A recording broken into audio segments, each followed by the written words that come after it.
ni wakaaji wa hapa area hii na tumekaa hapa. Sisi kama wakaaji, wakati tumeona tunaambiwa ya kwamba inawekwa perimeter wall na fencing, tumeona tunanyimwa haki zetu, kwa sababu ikishafungwa na iwekwe gate hakutakuwa na mahali ya kuaccess. Na nowadays in Mavoko unastakiwa na forceful detainer na trespass. Kwa hivyo kila kitu ni forceful detainer na trespass. So tukaona sasa the law is very clear. You cannot be having a trespass in a disputed land. Na hii shamba iko disputed. Kwa hivyo ni walikuwa wanataka kusingira ndio watutafutie makosa ya criminal, ya forceful detainers na trespasses. Sisi tumeona askari kwa shamba. Tukifuatilia wametumwa na nani? Wamekuja na muhindi, anasema anataka ni investor, anataka kufence shamba yetu. Hii shamba tumeishi, tuko ndani, tumejenga manyumba, watu, watoto, wamama, wazee wako ndani, polisi imekuja, watu kila mtu anahofia maisha yake, anaogopa kusikue na kitendo kama chenye kilifanyika huko Portland. Kazi yenye tuko nayo huku ni kuweka perimeter wall. Wanataka kutuzaraundi hapa ndani, na tunaona tukifungiwa hapa ndani itakuwa mzuri. Si ni kama tunahamishwa. Sasa tunaomba hata mtuingilie kati, mtusaidie.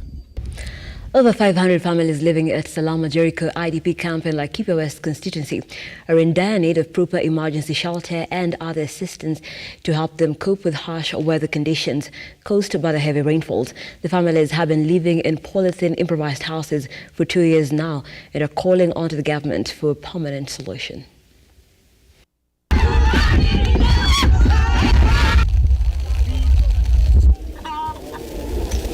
Sasa hii leo tunauliza His Excellency the President, mvua ndio hii ya El Nino. Tazama hawa watu wamekaa kwa hema miaka hii yote.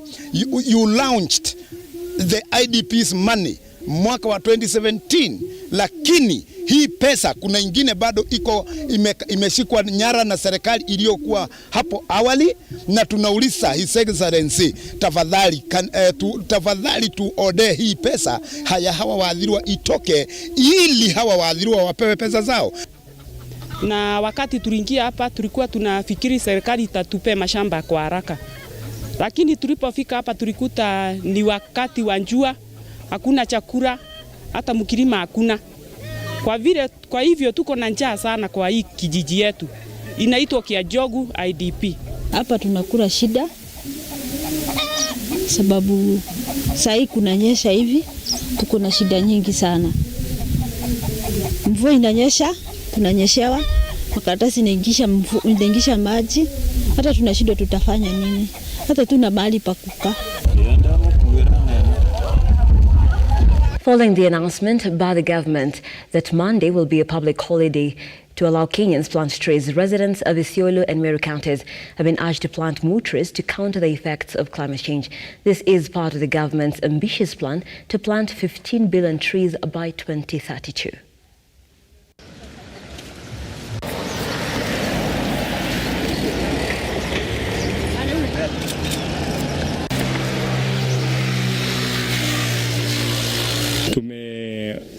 Tumeonelea na kuitikia mwito ya serikali ya kupanda miti. Sasa ndio tumejipanga kupanda miti, watu ya rangeland na community. Tumepanda miti 1000 kutoka hapa mpaka Lewa kwa kando ya barabara.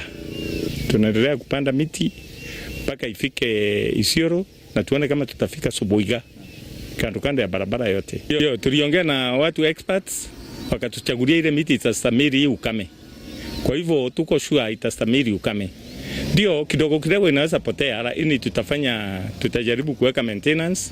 Kwa hivyo tunatarajia ikichika kama 90% we are done. Sisi wakaaji wa Meritano na sana rangeland tumeshirikiana kwa siku ya leo na kila msimu wa mvua kupanda miti, kwa sababu miti iko na muhimu mingi. Miti ni dawa, miti ni ya kusaidia hata kusaidia kuzuia hata hii flood tunasikia zinakuja wakati wa mvua mingi. Miti itasaidia kuosha environment na hata kuzuia hii ya kuharibu hii mambo inakuja na carbon. ya kuzuia sasa kuipunguza katika hewa ndio tuweze hata kupumua hewa safi. Tumeonelea ni vyema tujitokeze tuungane na timu ya Rangeland kupanda miti ili tuimarishe mazingira yetu ili weather yetu iwe sawa kabisa. Tutapanda hata kwa majirani. Shamba yangu mimi peke yangu ninaweza panda miti 40. Mimi ni mwenyeji huko. Kwa hivyo mimi nitaendelea kupanda miti kwa barabara hata kwa samba. Kwa samba nafikiria kupanda miti kama 20. Watoto watapanda miti, lakini watoto wako huko Meru.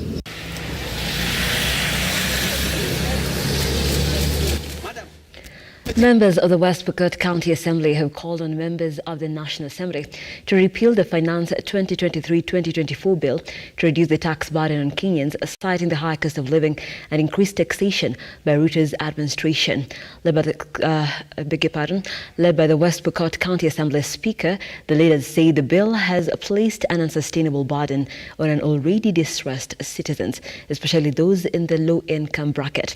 Speaking at Kishonet Showground, the leaders said that many Kenyans are suffering because of the hiking of prices of commodities and services and many taxes.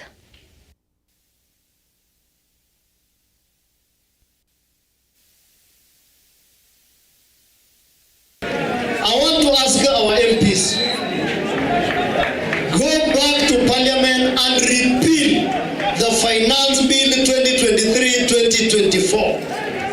That finance bill has added too much taxes to ordinary Kenyans. Life in Kenya now is almost becoming unbearable to the common mwananchi. The hustler in Kenya now is suffering. Yesterday part 1, the CS for Energy and Petroleum was telling us that fuel in Kenya will go as high as 300 shillings per liter.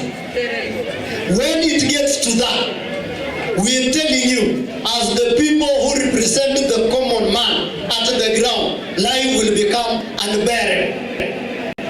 It's only yesterday that the CS Interior has gazetted changes to the dues that are payable. When you go to apply for a new identity card, it has been costing 200 shillings. Now it is going to 1,000 shillings. When you lose your ID now, replacement of ID was free of charge. Now it is getting to 2,000 shillings. Tell me, how many Kenyans are going to afford to go and get new identity cards? How many Kenyans, when they lose their identity cards, are going to replace those identity cards? Getting sporty now, Kenya national under-20 football team Rising Starlets held their first training session at Stade Olembe, Yaounde, ahead of the tomorrow's third round 2024 FIFA Under-20 Women's World Cup qualifier match against Cameroon. The return leg match is set for Friday next week in Nairobi.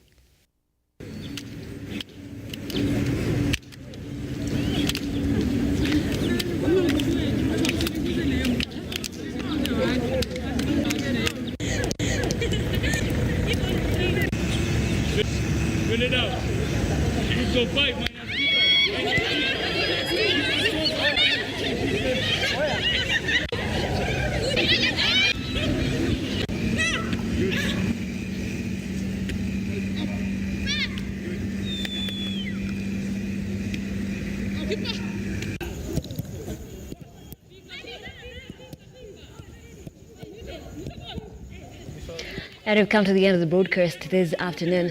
But let me quickly bring you up to speed with what you can be expecting at 7 p.m. and at 9 p.m. as we usher in the weekend. We will be keeping up with the El Nino rains, and now the government coming clear and saying that there was a miscommunication when the president said that El Nino is not going to come, and now it's here. That has been cleared, saying that there was a miscommunication right there, confirming to Kenyans. and the government is just putting up the measures that it has put in place to safeguard people during this time of the heavy flooding, and as well the examination centers and how they're carrying out exams with floods which are wreaking havoc across the country. Remember, yesterday we reported that 14 people have been reported dead since the floods started in the northeastern part of the country, and so we'll be looking at what has been happening today as well. And Azimio leader Raila Odinga is at the Transforming a Nation conference. We will be keeping up with that as well and letting you know how it unveils. As well, there's a lot of sporting action that you can be expecting later on right here on Lookuptv. That is it for now though. I am Nancy Nalima. Thank you for watching. Have a pleasant afternoon.